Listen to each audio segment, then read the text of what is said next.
आपने वीडियो का थंब और हेडिंग देखा होगा, जिसमें साफ तौर पर लिखा है, क्या एनडीए से अलग होकर चुनाव लड़ेंगे आरएलएम सुप्रीमो यानी राष्ट्रीय लोक मोर्चा के अध्यक्ष उपेंद्र कुशवाहा। बिहार में बिगाड़ेंगे बीजेपी जेडीयू का खेल। दरअसल हम ऐसा बिल्कुल नहीं कह रहे हैं।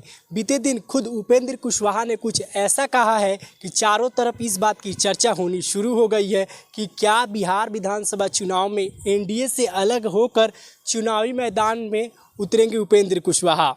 यकीन नहीं होता तो ये जरा कुशवाहा जी का ये वीडियो देखिए।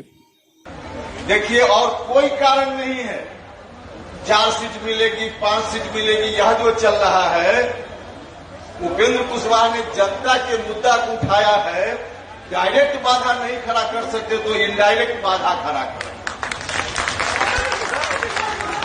दरअसल बीते दिन उपेंद्र कुशवाहा बिहार के मुजफ्फरपुर में पहुंचे हुए थे, जहां उन्होंने एक जनसभा को संबोधित किया। बीते कुछ दिनों से मीडिया में ऐसी खबरें आ रही हैं कि बिहार विधानसभा चुनाव को देखते हुए बिहार एनडीए में सीटों का बंटवारा करीब करीब तय हो चुका है। गठबंधन में शामिल राष्ट्रीय लोक मोर्चा यानी आरएलएम को 4 से 5 सीटें मिलने की संभावना है। इसी मुद्दे पर आरएलएम सुप्रीमो उपेंद्र कुशवाहा मुजफ्फरपुर के जनसभा में भड़क गए और मीडिया को खरी खोटी सुना डाला। पूरा बयान सुनिए। मीडिया के बंधु माफ करेंगे, हम सब मीडिया को नहीं कहते हैं, लेकिन कुछ लोग तो हैं। और कोई कारण नहीं है 4 सीट मिलेगी 5 सीट मिलेगी, यह जो चल रहा है, उपेंद्र कुशवाहा ने जनता के मुद्दा को उठाया है। डायरेक्ट बाधा नहीं खड़ा कर सकते तो इनडायरेक्ट बाधा खड़ा करें।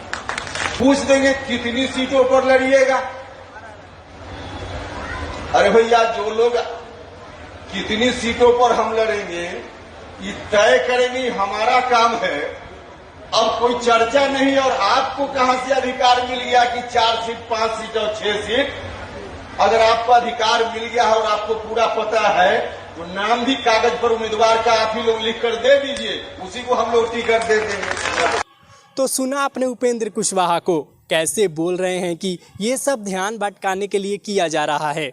हालांकि अब एक सवाल खड़ा हो रहा है कि माना कि अभी जो भी एनडीए में सीट फार्मूले के लेकर खबरें चल रही हैं वो कहीं से सत्य नहीं है, लेकिन इस बात से इनकार नहीं किया जा सकता कमोबेश कुछ ऐसा ही एनडीए में सीटों का बंटवारा होगा। जैसे कि हमने आपको पहले बताया था कि जेडीयू 102 से 103 और बीजेपी 1 से 2 सीटों पर चुनाव लड़ सकती है। बाकी के बचे करीब 40 सीटों पर लोक जनशक्ति पार्टी, हिंदुस्तानी आवाम मोर्चा और राष्ट्रीय लोक मोर्चा चुनाव लड़ेगी।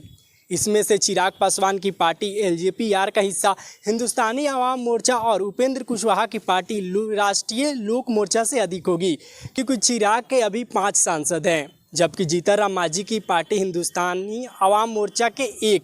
वहीं उपेंद्र कुशवाहा की बात करें तो उपेंद्र कुशवाहा की पार्टी राष्ट्रीय लोक मोर्चा की 1 भी सांसद नहीं है।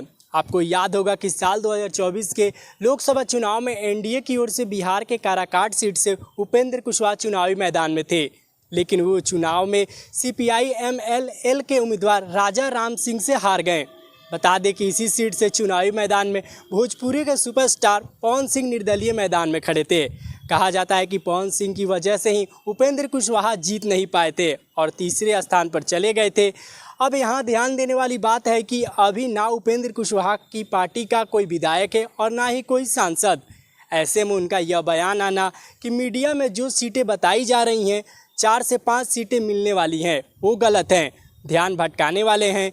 कुशवाहा के इस बयान से एक चीज़ साफ है कि भले ही विधानसभा में और लोकसभा में उनकी पार्टी से कोई विधायक और सांसद नहीं है, फिर भी मजबूती से खड़े हैं और बिहार विधानसभा चुनाव में 4 या 5 सीटों पर नहीं मानने वाले। इसका कारण भी मैं आपको बताता हूं कि आखिर क्यों। दरअसल बिहार में कुशवाहा समुदाय से आने वालों की संख्या राज्य की आबादी में 4.27% है। मीडिया रिपोर्ट्स के मुताबिक कुशवाहा समाज दावा करता है कि वे 70 से ज़्यादा विधानसभा सीटों और 15 लोकसभा सीटों के चुनाव नतीजों को सीधे प्रभावित कर सकता है। इनमें औरंगाबाद, उजियारपुर, नवादा, काराकाट, पूर्वी चंपारण, समस्तीपुर, पश्चिमी चंपारण, खगड़िया, वाल्मीकि नगर, आरा, सीतामढ़ी, पूर्णिया, जमुई, नालंदा और पटना साहिब ऐसे लोकसभा क्षेत्र हैं जहां कुशवाहा वोटर्स की संख्या अच्छी खासी मानी जाती है। हो सकता है कि यही देख उपेंद्र कुशवाहा बीजेपी और जेडीयू पर दबाव बनाने की कोशिश अभी से करने लगे हों, ताकि अगर 4 से 5 आरएलएम को सीटें देने की बात चल रही होगी उसको रोका जा सके। हालांकि उपेंद्र कुशवाहा को 4 से 5 से ज़्यादा सीट मिलना टेढ़ी खीर ही लग रही है, पर जैसे उपेंद्र कुशवाहा ने तीखे तेवर में बयान दिया है जो बीजेपी जेडीयू की मुश्किलें बढ़ा सकती है। खैर, अब आगे देखते हैं कि क्या होता है। एनडीए बिहार में सीट शेयरिंग आराम से हो पाता है या सिर्फ टॉगल होता है, ये तो भविष्य में ही पता चल पाएगा। अगर आपको ये वीडियो अच्छा लगा हो तो लाइक करिए और शेयर करिए और चैनल को सब्सक्राइब करिए। जय बिहार, जय बिहारी, नमस्कार।